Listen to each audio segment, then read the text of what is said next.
Conteúdo Sem Fronteiras é o podcast do programa Tim Lopes da Abrage. Uma conversa além das redações sobre comunicação na periferia, no interior e nas metrópoles.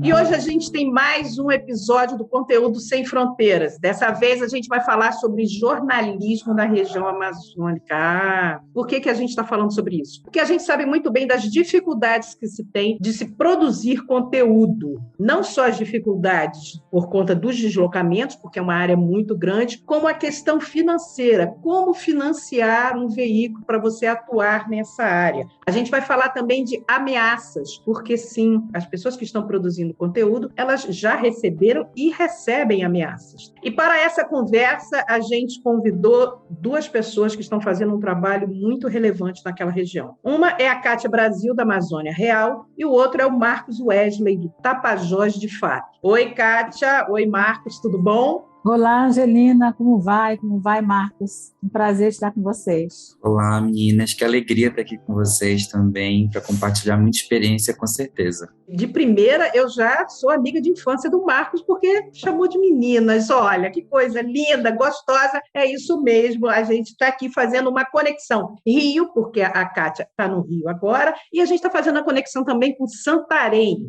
A Kátia Brasil é uma das fundadoras da Amazônia Real, e esse portal foi criado em 2013. É a primeira agência de jornalismo independente e investigativa. Ela nasceu em Fortaleza, passou pelo Rio também, já tem mais de 30 anos de carreira, foi para a Amazônia, fez muita coisa boa por lá, ganhou prêmio ESSO, a gente vai falar também sobre isso, e também, é óbvio, recebeu algumas ameaças, e a gente vai falar sobre isso também. Ela já passou pelo Estadão, pela Folha, por outros jornais locais. E agora está tocando esse projeto maravilhoso que é a Amazônia Real. O Marcos Wesley fundou um portal de notícias durante a pandemia, em agosto de 2020. Olha só, a gente está juntando duas gerações para falar do trabalho que é a gente não só enfrentar um local que é muito difícil de fazer a cobertura, como também no meio do caminho ainda teve essa pandemia. Ele é um dos fundadores da Tapajós de Fato, ele trabalhou em comunicação alternativa independente, ele atuou na região oeste do Pará, está atuando agora na região oeste do Pará, ele é comunicador popular, pós-graduado em gênero e sexualidade. Ele também trabalhou como assessor de comunicação do terceiro setor na região do Baixo Amazonas.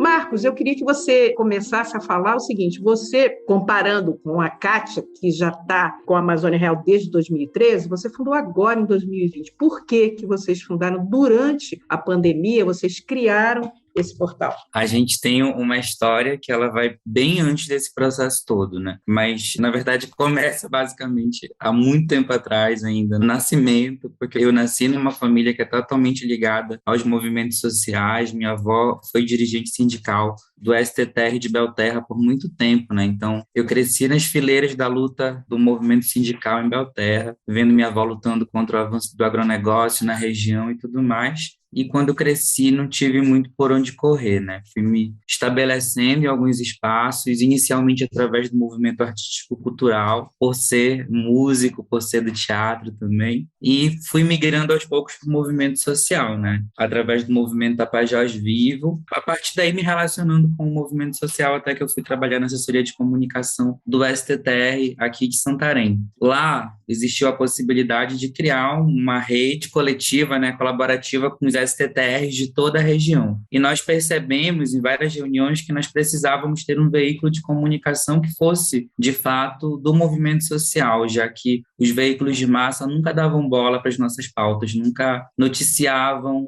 o que a gente denunciava, né? E aí esse encontro, essa deliberação aconteceu em outubro de 2019, com uma proposta de encontro em março de 2020. Só que veio a pandemia e esse encontro nunca mais aconteceu. Mas o grupo no WhatsApp WhatsApp ficava ali o tempo todo com alguém fazendo algum tipo de denúncia ou algo do tipo, e um grupo deste coletivo percebeu que, mesmo com a pandemia assim, super aumentando na região, os grandes projetos continuavam avançando aqui no Baixo Amazonas e Tapajós, né? O garimpo não parou, os debates sobre ferro-grão não parou, a barragem do Tapajós não parou o debate também. E, em meio a tudo isso, começaram os casos mesmo de corrupção e de negacionismo nas prefeituras, né? Então, tem todo um processo de subnotificação de casos das prefeituras, a falta de oxigênio, que a mídia deu um boom para o que aconteceu em Manaus, mas aconteceu em muitas cidades aqui da nossa região. Faltou oxigênio em quase todas as cidades aqui do Baixo Amazonas. E aí foi que, em agosto de 2020, já, assim, não sabendo mais por onde falar disso tudo, a gente decidiu construir oficialmente o Tapajós de Fato, já trazendo toda essa abordagem de denúncia mesmo sobre esse caos que a gente estava vivendo por conta da pandemia, mas principalmente porque não parou de acontecer absolutamente nada que colocasse em risco o bem-viver dos moradores e moradoras aqui da nossa região. E aí o Tapajós de Fato veio com essa proposta, né, de ajudar a ecoar a voz das populações e dos movimentos sociais na nossa região. Kátia, como é que você estava se sentindo em 2013? A gente sabe que no Brasil aconteceram algumas coisas, os jovens foram para a rua com várias manifestações em 2013, e vocês resolveram fundar a Amazônia Real. O que te motivou naquele momento a você e a Elaís fazer isso? Então, naquele momento, o Brasil estava vivendo, né, aquela efervescência, né, de acordar o gigante e os jovens irem para as ruas, cobrar ali a questão do passe livre, né? Existiam muitas manifestações em muitas cidades. E, naquele momento, as redações dos grandes jornais do Brasil estavam demitindo os jornalistas, né, fazendo o que ficou conhecido como passaralho. Então, eu venho do passaralho. A Elaís também foi demitida poucos meses depois de mim. Ela foi em maio de 2013, eu fui em junho de 2013. Ela trabalhava no jornal A Crítica e eu na Folha de São Paulo, onde eu fiquei 13 anos. E muitos outros jornalistas também foram demitidos. E foi uma questão em que o Brasil estava iniciando uma transformação, a gente estava participando daquilo e, de repente, eu me vi fora de um veículo, né? A Elaís também não estava em nada, em lugar nenhum. Aliás, quando a Elaís saiu, eu liguei para ela e disse: Elaís, faz pelo menos um blog, porque na ocasião ela era a única jornalista de Manaus, né, que trabalhava na mídia local, que escrevia sobre povos indígenas e meio ambiente. Os jornais não têm editoria, não escrevem sobre esse tema, né? Justamente porque são temas que envolvem diretamente os poderes, judiciário, legislativo, executivo, envolve grandes empresas envolvidas com esses poderes, grandes famílias que detêm o poder em todo o estado, não só no Amazonas, mas vários estados são, infelizmente, ainda regidos por essas famílias, pelos coronéis das barrancas, como muitos chamam, né? Enfim, a imprensa passa por esses poderes, né? Então, o jornalista na mídia local, de alguma forma, ele vai receber um cerceamento, uma ameaça, uma agressão de alguém, porque contrariou o projeto de alguma pessoa, o projeto financeiro, que deixa muito claro, né? Financeiro e político. E eu, trabalhando na Folha de São Paulo, eu tinha muita independência no meu trabalho, porque o jornal já tinha essa tradição de ser um jornal realmente plural, que investigava as questões. Eu viajava muito, né? Então, eu me vi naquele junho de 2013 sem esse aporte, sem esse apoio, né, de estar dentro de uma mídia que eu pudesse escrever o que estava acontecendo, que exatamente o que estava acontecendo. Além de estar todo mundo nas ruas, as questões da Amazônia, de demarcação dos territórios, as ameaças aos indígenas, isso não estava sendo debate naquele momento. As pessoas estavam discutindo segurança pública, alguns casos de corrupção, mas não se falava ainda em uma ação específica contra a presidente Dilma, por exemplo, não era uma coisa específica contra o PT. Isso a gente foi ver mais tarde, o que deu aquela movimentação de 2013, né? Em junho de 2016, a gente viu o que aconteceu, mas naquele momento não se tinha ideia do que era esse movimento, né, nas ruas. E a gente precisava participar disso, né? E nós não tínhamos nenhum veículo. Mesmo ela escrevendo no blog dela, ela não conseguia fazer tudo o que tinha que fazer. E eu saí da Folha em junho, e uma terceira colega nossa, que é a Liege Albuquerque, já estava fora da redação, já estava dando aula, e ela me procurou e falou: agora, já que a Elaide saiu, você também saiu do jornal, vamos criar uma agência. Foi ela que nos chamou para criar uma agência de jornalismo independente. E aí, eu, como boa capricorniana, né, muito pé no chão, eu fui estudar o que poderia ser isso, como a gente poderia criar essa mídia, falar com pessoas que pudessem nos ajudar, ver as experiências que estavam acontecendo naquele momento no Brasil. A gente já tinha referência da agência pública, né, da Marina Amaral e da Natália Viana, né, como uma grande mídia já em 2013, eles já eram, na verdade, uma agência consolidada em relação ao jornalismo investigativo independente, e nós tínhamos exemplos de fora do Brasil, El Faro, em El Salvador, o ProPúblico nos Estados Unidos, mídias que já estavam há muitos anos trabalhando na independência, com um modelo de negócio muito interessante que a gente teria que nos adaptar. E das 3 jornalistas, eu fui estudar no Sebrae como empreender, como fazer um modelo de negócio, porque não existia naquele momento nenhum lugar onde o jornalista poderia aprender alguma coisa para ser uma empresa, por exemplo. Não tinha nada, nem nas universidades, nem esse termo jornalismo empreendedor não existia. Existia alguma coisa que dizia que nós tínhamos que nos reinventar. E a gente teve que se reinventar, que não tinha emprego para todo mundo nas redações. E eu não queria voltar para a redação, para enfrentar problemas que eu já tinha enfrentado na mídia local. Eu já estava afastada da mídia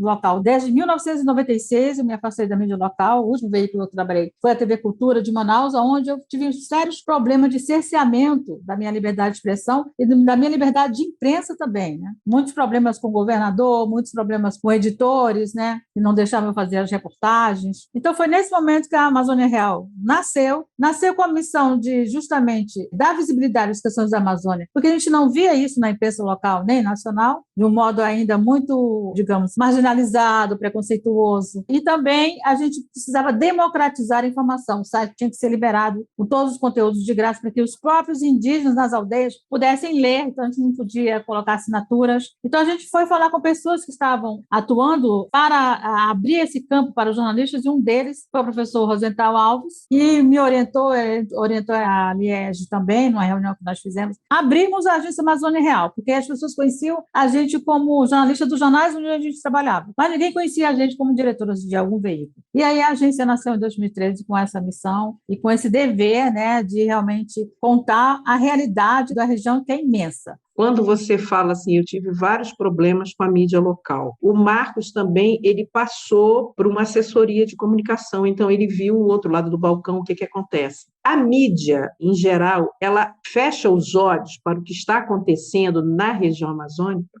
Eu já falei que os poderes são entrelaçados, né? Não existe como separar. Eles são muito arraigados nessa questão. Se um jornalista fizer alguma matéria que vai desagradar o governador, ou ele vai ser demitido, ou a matéria vai sair da mão dele, ou não vai nem existir matéria. A matéria vai ser suspensa no jornal, como vários colegas meus passaram por isso, e como aconteceu comigo na TV Cultura. Eu cheguei a fazer uma matéria sobre exploração sexual de crianças nas ruas de Manaus, envolvendo boates, empresários, até políticos, e a matéria simplesmente foi gravada durante um mês. Eu fiquei trabalhando muito tempo para poder levantar essa investigação. Era uma matéria sobre criança e adolescente, a questão das ameaças que elas sofriam naquele momento. Isso em 1996, gente. E o que aconteceu? Essa reportagem ia ser transmitida para a TV Cultura de São Paulo e simplesmente a fita sumiu no dia que seria transmitida para a TV Cultura. Sumiram com a fita e nunca deram explicação. Então, assim, esse foi só um exemplo do que aconteceu em relação ao cerceamento, à liberdade de expressão e ameaças e ataques a jornalistas. Isso num ano ainda que não se falava muito do que os jornalistas enfrentavam nas redações. Você teve uma experiência grande dentro de uma redação. Você tinha o respaldo de um setor jurídico que poderia defendê-la, você não se preocupava com um cafezinho, ar-condicionado e água. A partir do momento que você e o Marcos também, o Marcos West, vocês criam um veículo, vocês têm que pensar em tudo. Como financiar esse veículo para que vocês continuem trabalhando? Qual é a dificuldade que existe e como pode ser a saída para se manter esses veículos, para não ter menos um veículo ali e aí aumenta o deserto de notícias? Como fazer? Como equilibrar essa equação?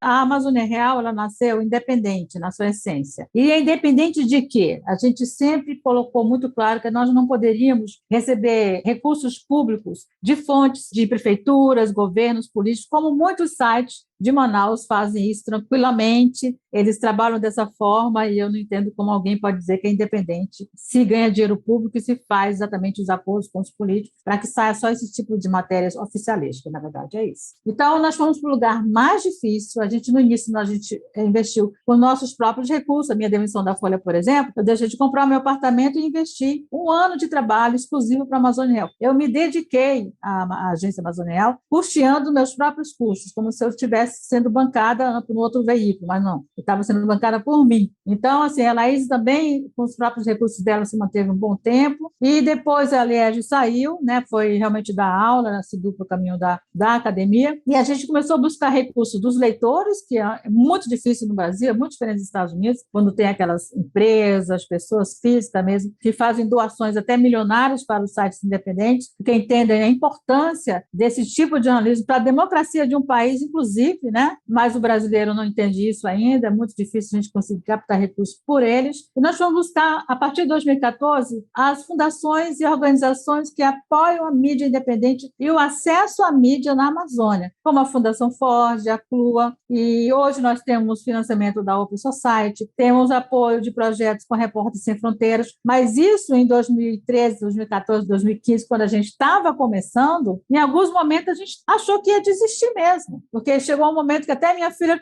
chegou para mim e perguntou: mãe, a gente vai passar fome? Porque ela estava acostumada a trabalhar num jornal grande, recebendo um salário por mês, tendo uma qualidade de vida melhor, né? E de repente as coisas começaram a faltar. De fato, nós passamos por uma crise, até recebemos nosso primeiro financiamento, e era tudo na minha casa. A Amazônia Real nasceu dentro da minha casa. Eu tenho sempre um escritório dentro de casa. Nessa época não era no meu quarto como hoje, que eu estou aqui na pandemia, mas enfim, tinha um escritório, a gente ia para a cozinha, ia para a sala, descia lá para o playground do prédio, ficava todo mundo trabalhando lá em casa. Depois, quando a gente conseguiu o primeiro financiamento, a gente conseguiu alugar uma salinha no bairro Parque 10, em Manaus, e enfim, saímos de casa, né? Mas para isso aí foi mais de 1 ano, quase 2 anos para conseguir realizar esse sonho. Nós conseguimos. Então, assim, eu sempre falo, principalmente para os que estão começando, os jovens, os que estão saindo da faculdade, nós não vamos ter mais aquela redação com 300, 400 jornalistas, como era nos anos 90, nos anos 2000. Isso não existe mais. Eu acredito, quem é que tem uma redação hoje em dia com 400 jornalistas? Alguém? Eu falo para os meus alunos o seguinte: esse mundo do trabalho que vocês estão vivenciando e vão vivenciar é completamente diferente do mundo do trabalho que eu vivenciei, entendeu? Então, carteira assinada, FGTS, 13º, entendeu? Vai mudar tudo, porque agora são contratos, você é contratado por X períodos. Poucas são as redações que ainda estão contratando, né? E muitas redações estão transformando em pessoas jurídicas, né? Você virou uma pessoa jurídica, então você tem que arcar com os seus custos todos, de até fazer uma poupança, já que você não vai ter fundo de garantia, você tem que fazer uma poupança. Até sugiro que o próximo debate seja esse, porque isso precisa ser discutido na mídia independente, na mídia tradicional. É preciso que os sindicatos também discutam isso de fato, porque tem a questão da precarização da profissão, que é uma questão que a gente pode falar depois, mas eu queria agora ouvir o Wesley também, como foi que ele conseguiu segurar essa onda de fato. Muita onda, inclusive mais inspirado ainda, Kátia, obrigado pela tua partilha. Mas a gente também acredita que no primeiro momento do Tapajós de Fato, nós funcionamos na casa de um companheiro, né, que era o Gabriel, porque a gente tinha alguns problemas mesmo eu não sei como foi a experiência da pandemia para vocês, mas na minha família, todo mundo que morava de casa alugada foi morar para uma casa só para a gente conseguir dividir ainda mais os custos, né? Então, eu morava com a minha mãe e aí, do nada, a gente estava morando com mais 6 pessoas em casa para todo mundo conseguir ali dividir um pouco os custos de sobrevivência. Então, nós funcionamos por um período na casa do Gabriel, que é um companheiro, né, usando o veículo dele quando necessário e tudo mais, sem recurso nenhum também nos 6 primeiros meses do Tapajós de Fato. A gente tinha anteriormente uma produtora de conteúdo que durante a pandemia fez esse processo todo de gestão de lives, de podcasts e tudo mais, já era algo que a gente dominava, a gente vendia uns pacotes que custavam R$ 200, e aí era de onde a gente conseguia tirar uma renda que, enfim, era super básica, assim, sabe? Mas que ajudou super a gente durante um momento muito importante para que a gente não estremecesse mesmo, né? Quando foi em dezembro, se eu não me engano, de 2020 ainda, o Fundo Casa Socioambiental lançou um chamamento e nós escrevemos, assim, em 2 dias um projeto. Sem experiência nenhuma, inclusive, em escrever projeto, até porque as nossas experiências com processos de projeto já era a gente sendo contratado para trabalhar no projeto, mas a gente mesmo nunca tinha parado para fazer o projeto e tudo mais.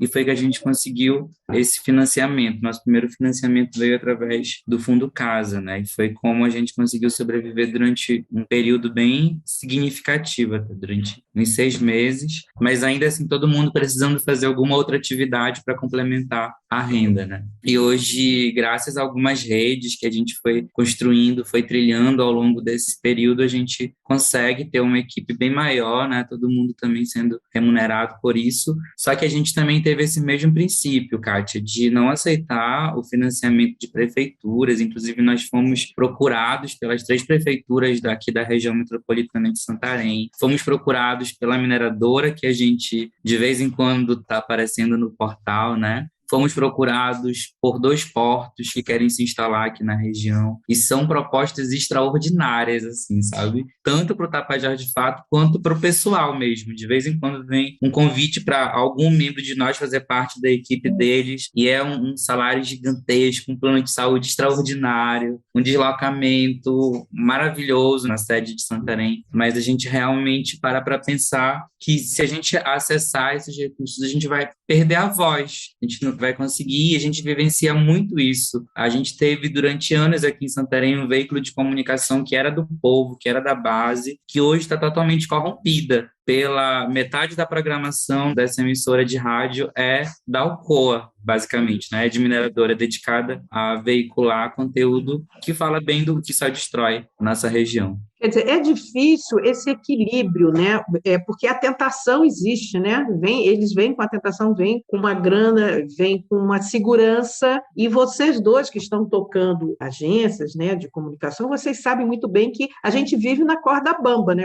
Fazendo projetos, indo atrás de editais para poder ter uma grana para financiar tudo isso e tentando manter essa distância desses, como você falou, Marco, desses poluidores. Você chegou a receber ameaças por conta de matérias que vocês têm publicado? A gente, no ano passado, começou a denunciar. Na verdade, é todo um processo também, né? Do final de 2020 ainda, foi nosso primeiro campo, assim, bem pesado. Foi quando, numa área de uma mineradora, desmoronou assim, uma parte gigante da estrutura dessa mineradora e assoreou um igarapé. Isso aconteceu na cidade de Juruti. Assoreou uma área gigante de igarapé, destruiu o roçado. A mineradora queria pagar R$ 150 por mês para os moradores por isso, assim, sabe? E dar 1 galão de água para cada família e mais uma cesta básica que, enfim, não tinha quase nada dentro. E nós fomos, ali naquele momento, o primeiro veículo que conseguiu acessar aquele processo todo e tal, e todo veio aquele boom, sabe? Todo mundo da mineradora começou a seguir a gente nas redes sociais e tudo mais, para tentar intimidar, talvez, né? Para dizer que estavam de olho. Conseguiram o meu contato pessoal, aí quando eles mandavam alguma nota, era: oi, amigo, boa noite, assim, sabe? Do número da própria mineradora, mas acredito que os momentos mais tensos mesmo que nós vivenciamos foi a partir de agosto do ano passado, quando nós denunciamos a venda ilegal de terras no projeto de assentamento agroextrativista Lago Grande, que é o Pai Lago Grande, que é uma área de assentamento gigante que tem aqui na frente de Santarém, começa na frente de Santarém, vai até a cidade de Juruti, na verdade. E nós tivemos acesso a áudios de um advogado dizendo que era super tranquilo os moradores da área venderem os terrenos e tudo mais, que não ia dar nenhum BO, chamando inclusive o território de campo de concentração do PT, que era só um experimento, esse processo todo, já que foi sancionado durante o governo Lula. Então, a gente começou a receber isso e fazer uma série de denúncias, assim, né? Fora que a gente passou a ter um trabalho bem bacana de ciclos de vivências com os jovens desse território, através do coletivo Guardiões do Bem Viver. E aí, esse advogado foi preso em novembro. Esse advogado foi preso e nós noticiamos a prisão dele e tudo mais, né? E aí eu comecei a receber ameaças direto, né? Seja por parte de pessoas ligadas a ele, assim, inclusive eu recebi ligação da irmã dele, um determinado dia. Fui intimidado no aeroporto de Belém, quando eu estava voltando para Santarém, fui reconhecido por um dos seguidores dele, que tentou me intimidar mesmo, sabe? Falando que a gente estava falando demais, essas coisas assim. Fui seguido até o portão da minha casa, fui parado pela polícia na rua, do nada. A gente já flagrou pessoas na frente da redação fazendo fotos de fora para dentro. Já fomos seguidos da porta da redação até a farmácia, por exemplo. Então, tem uma série de situações, assim, tipo, de alguém que para aqui na rua e finge que tá falando no telefone e diz: ah, porque garimpeiro mata mesmo, não sei o quê, não, sabe? Só pra gente conseguir ouvir aqui para dentro. Então, isso, infelizmente, se tornou muito comum, né?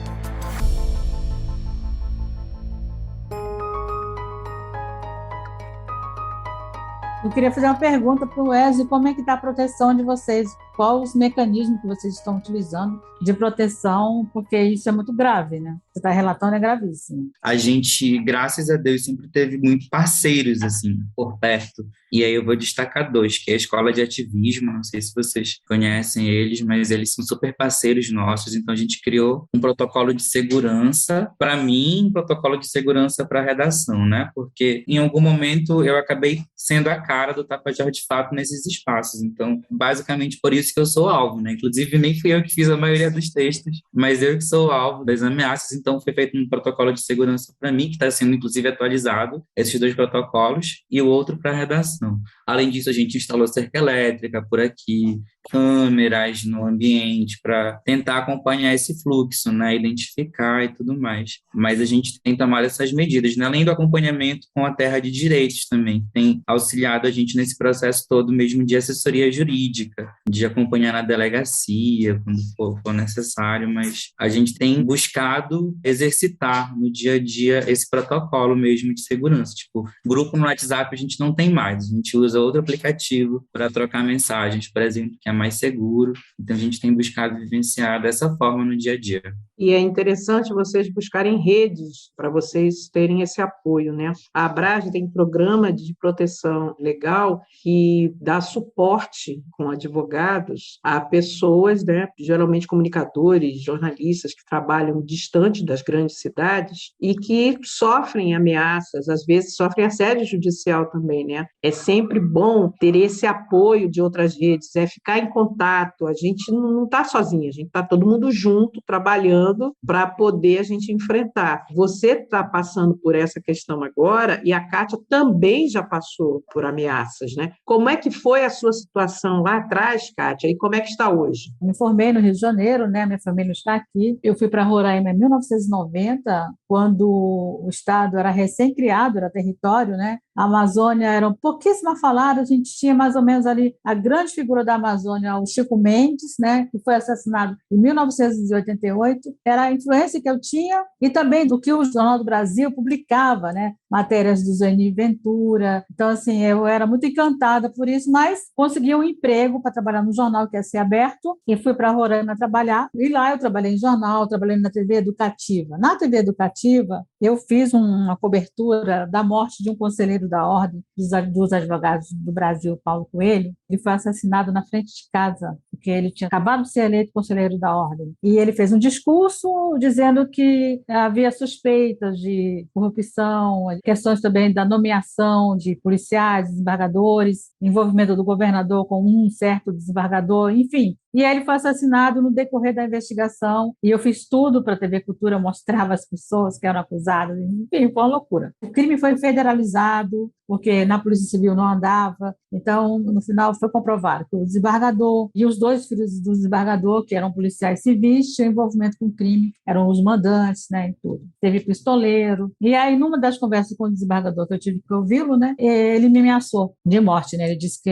uma das perguntas que eu fiz, ele falou assim, olha, para de me encher o saco que você vai acabar com a boca cheia de formiga. Na ocasião, eu falei para o delegado da Polícia Federal que estava acompanhando o caso. Minha casa chegou a ficar monitorada por alguns dias, né? Mas eu não avisei a minha família, porque a minha família ia pedir primeiro para ir embora, né? e eu não queria, eu estava no auge da investigação, eu era muito ligada ao trabalho. Depois começou a situação a ficar muito estranha, entendeu? Eu morava sozinha, era muito jovem, não tinha família nenhuma lá, e aí eu acabei pedindo demissão da emissora e fui morar em Manaus. Fui morar em Manaus, de fato, para poder sair daquele ambiente que eu estava me sentindo insegura. Aí fui trabalhar no jornal Amazonas em Tempo como editora de economia, que era uma área que eu não tinha trabalhado ainda, e fui trabalhar nessa área. Enfim, sempre tive problemas com editores, com questão de empresários da Zona Franca de Manaus, com matérias que eu investigava e não gostava.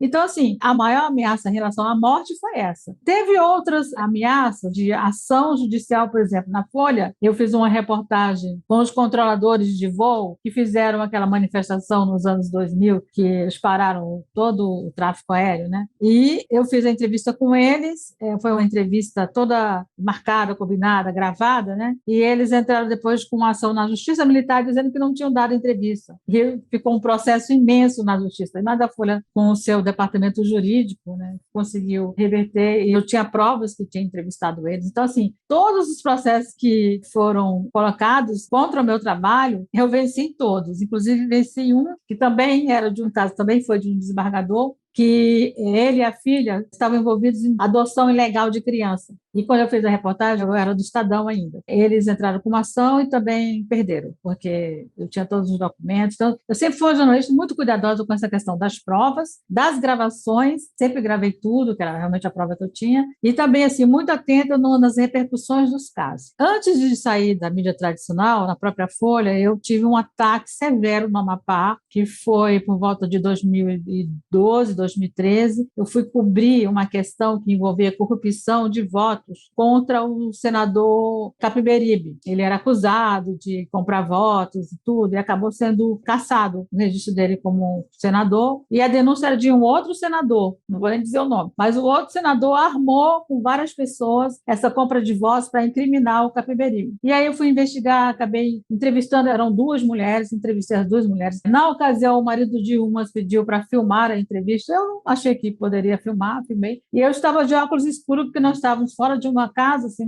na varanda, que tinha um sol muito forte, e eu coloquei um óculos. Eles tinham filmado isso já para o senador, e aí esse senador, ele tem uma rede de comunicação no Amapá, é dono de uma emissora de TV, e passou o dia inteiro eles fazendo ataque contra mim na emissora, dizendo que eu estava cobrando 300 mil reais para que eu mudasse toda a história, para contar toda a história dessas mulheres diferentes, enfim, que eu estava manipulando, né? E aí a história foi parar no Ministério Público, e o jurídico da Folha, depois de um certo tempo, demorou um pouco, mas eles pediram para a emissora tirar o ataque da televisão, né? Esse aí foi o último grande ataque que eu enfrentei na grande mídia. Já na Amazônia Real, logo no primeiro ano, a gente recebeu uma notificação da empresa Águas do Amazonas, na época era Águas de Manaus, que nós fizemos uma matéria sobre a falta d'água, que tinha mais de 600 mil pessoas que ainda não tinham esse serviço em casa, elas não conseguiam ter água na torneira. A gente mostrou isso com dados do IBGE que nós conseguimos, e a empresa achou que nós estávamos ali causando um prejuízo moral. Inclusive, esse fato está dentro de um livro da artigo 19, que fala sobre a questão da lei de acesso à informação. Nós pedimos informações para a empresa por diversas vezes, ela não nos informava, a gente chegou a pedir pela lei de acesso à informação, também negou a informação para a gente, e no último instante que a gente achava que eles iam entregar informações que a gente precisava, eles mandaram um oficial da Justiça nos notificar. Já tinha entrado com um processo na Justiça de danos morais, calúnia, difamação, e acabou também, nós entramos com recurso, eu e o advogado, inclusive grande amigo meu que morreu durante a pandemia, o Abdala Saad, fizemos o recurso e conseguimos informar à Justiça que tudo que nós estávamos divulgando era verdade, de fato. Agora, a gente tem mais ações que são judiciais, né? As ameaças veladas, nós tivemos aí grandes ameaças durante a cobertura da série do Ouro, do Sangue Yanomami, que é a história sobre o garimpo na terra indígena em Roraima. A gente conseguiu mandar uma dupla de jornalistas para fazer o sobrevoo, para fazer toda a parte de apuração lá na cidade. A Maria Fernanda e o Bruno Quer, a Maria Fernanda, inclusive, foi ameaçada por uma mulher, que ela deu um flagrante, ela encontrou essa pessoa, que é servidora da saúde indígena, dentro de uma lojinha vendendo ouro, né? Depois a jornalista teve que procurar, encontrar ela, encontrou pelas redes sociais quem era, conseguiu confrontar através de fotos quem era a pessoa, quando confirmou, e a procurou para ouvi-la, né? E aí começaram as ameaças. Depois que a matéria foi publicada, um juiz de Boa Vista jornalista, sem ler a nossa reportagem, só ouvindo os argumentos do advogado dessa pessoa, entrou com um processo de censura para retirada do conteúdo do site, só que a matéria tinha sido também republicada pela Repórter Brasil, que nós fizemos uma parceria de investigação com a ARB, e a matéria foi retirada do site da Repórter Brasil, inclusive a Abrad na época se manifestou, e a Amazônia Real não teve essa notificação, mas a gente ficou naquele momento assim de silêncio, né, sem poder fazer nada, porque a nossa advogada orientou que se a gente fosse falar alguma coisa, a gente poderia receber a notificação também, a gente não sabia se ia receber, enfim. Depois de 20 dias, o juiz derrubou a liminar, né, ele mesmo, entendeu, que não cabia aquela liminar, e essa pessoa, né, que foi flagrada, está sendo processada pelo Ministério Público Federal. Hoje em dia, nós temos uma assessoria jurídica que é financiada pela Repórter Sem Fronteiras, a gente tem uma advogada fixa, né, temos hoje 2 processos na Justiça, que são de empresários que querem retirar o conteúdo nosso do ar, uma sobre uma matéria no Pará, inclusive, lá no oeste do Pará, que envolve a produção do açaí e a poluição dos igarapés da população ribeirinha, e uma outra de um empresário de Manaus que se sente também prejudicado por uma reportagem que nós fizemos sobre essa questão de passeios turísticos durante a pandemia que estava proibido.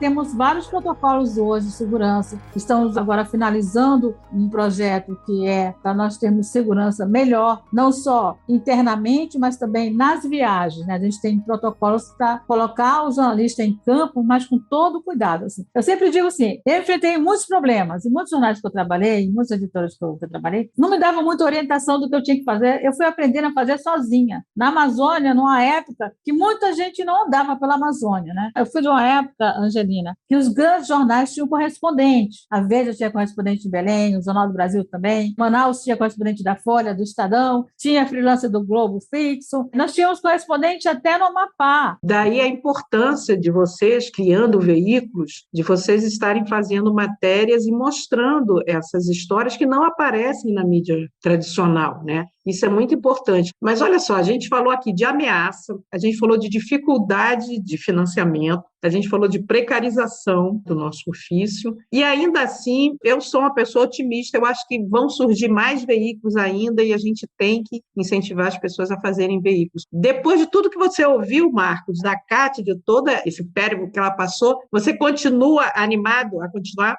o seu trabalho aí? Com certeza. Eu realmente acredito que é super necessário, né? E quando a gente olha para a Cátia, para a Heloísa, a gente acha que realmente um dia consegue chegar nesses espaços também de ajudar a ecoar mais vozes, né? Nesse processo todo, a utilizar os canais que a gente tem, porque hoje a gente não é mais só o portal, né? A gente tem uma rede de podcast que é distribuído para rádios comunitárias na região do que a gente atua. Então, se a gente não chega através do celular, né, que, enfim, a telefonia na Amazônia inteira é precária, a gente chega pelas rádios comunitárias, né, e alcança um público diverso também e gigante.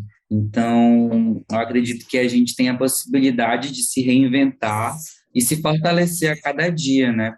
Principalmente porque a Amazônia, de alguma forma, ela nos exige isso para continuar se conectando e porque eu realmente acredito muito na equipe que a gente tem hoje, sabe? Tipo, é muito diversa em tudo, em absolutamente tudo. Em espaços de atuação, em sabedoria mesmo, né? Cada um sabe exatamente o que faz, por onde faz e, às vezes, ajuda o companheiro, a companheira a fazer também quando necessário. Então, a gente tem todas essas trocas e muitas possibilidades. Mas realmente perceber hoje o espaço, a dimensão que veículos como Amazônia Real, Repórter Brasil, jornalistas livres ocupam. De vez em quando a gente troca figurinhas, né, com estes que estão por aqui, com esses veículos que tem alguém por aqui, a gente sempre está junto, se conectando de alguma forma, então realmente é muito motivador olhar para vocês e saber que a gente ainda está só começando a nossa caminhada. Uma questão que a gente gostaria de destacar, você falou da precarização, a Amazônia Real, desde o primeiro momento, sempre remunerou todos os jornalistas, né? Só quem trabalhou voluntário foi eu, Laís, o Liege e o Alberto Cesar Araújo, que é o nosso editor de fotografia, que praticamente é o fundador da agência também. Nós trabalhamos ali, também tivemos muito apoio de fotógrafos, nos cederam fotos e tudo para no início da caminhada, mas hoje em dia todo mundo é remunerado, inclusive estagiário e os comunicadores. A gente tem um blog, né, que é o blog dos Jovens Cidadãos, onde nós temos aí hoje 13 comunicadores indígenas e temos uma menina já que mora na reserva do Chapuri, reserva do Chico Mendes, que já está escrevendo para a gente e também são remunerados, porque a remuneração tanto para o comunicador como para o profissional, jornalista, fotógrafo, ela é muito importante, porque nós temos um trabalho muito grande, né? É impossível a gente olhar para esse profissional e não remunerar e não o profissionalizar. Então, assim, tudo que nós fazemos dentro da agência, não só essa parte toda financeira, mas também a gente se preocupa em fazer cursos, oficinas, colocar eles em vários eventos que nós recebemos inúmeros convites. Hoje, por exemplo, já tem gente da própria Amazonial que participa de debates, vão representar a Amazonial em seminário, né? A gente está colocando a equipe a aprender o que nós sabemos, o que a gente aprendeu esses anos todos de experiência, a gente está repassando para eles seguir, porque eu sempre falo, a Amazônia Real não é minha, né, da Laísa, é de quem vai chegar. Então, assim, hoje nós temos colaboradores, jornalistas, praticamente todos os 9 estados da Amazônia. A gente tem os comunicadores que estão nas aldeias e nas próprias comunidades também relatando o que está acontecendo lá. Então, se um comunicador, por exemplo, que mora numa aldeia lá, no Juma, que nós temos lá os Jumas, vários jovens que já trabalharam com a gente, mas quando eles vão comunicar, fazer uma foto, fazer um texto, mandar um áudio, eles deixam de fazer as tarefas da aldeia, né? Eles deixam de frequentar a associação ou deixam de ir na roça e tudo. Então, eles se dedicam àquele tempo. Então, é preciso remunerar. É preciso que os veículos também que vão trabalhar com comunicadores valorizam essa mão de obra, porque eles também estão se especializando. E hoje é muito importante a gente olhar para esse canto e também dar um apoio, porque assim, tanto o jornalismo independente, alternativo, ativista, para lugares como a Amazônia, o norte do Brasil, o nordeste do Brasil, que não tem nada, que tem os exércitos de comunicação, eles são os únicos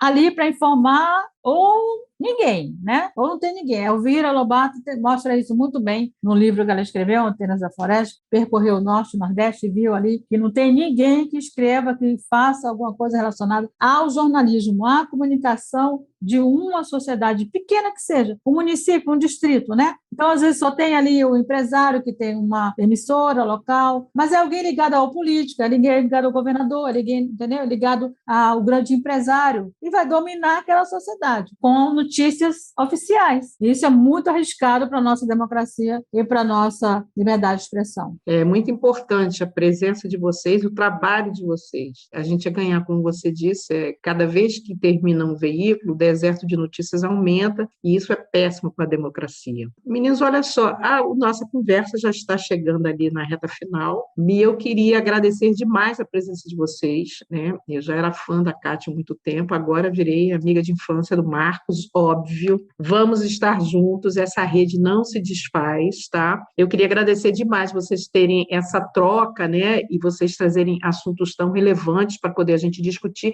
E é claro que a gente, quem sabe, uma outra hora a gente volta a falar de novo. Marcos, muito obrigado. Kátia, muito obrigado. Obrigada, Angelina, né? Um prazer para mim estar aqui com vocês. Eu acho que esse tipo de iniciativa ela é importante, que vai chegar em vários campos, aonde é necessário, né, a presença do comunicador e do jornalista. Muito obrigada. Bom, eu agradeço também em nome do Tapajós de Fato. Com certeza é muito importante estar com vocês, trocando todas essas experiências. Obrigado novamente pela tua história, Kátia, inspira muito a gente.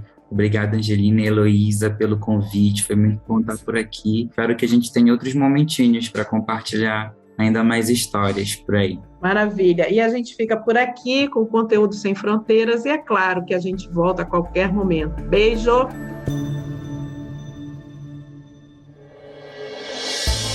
Conteúdo Sem Fronteiras tem roteiro e apresentação de Angelina Nunes, a produção e identidade visual de Heloísa Fortes, a edição de áudio e sonorização de Nathan Kleiman, da agência Miragem.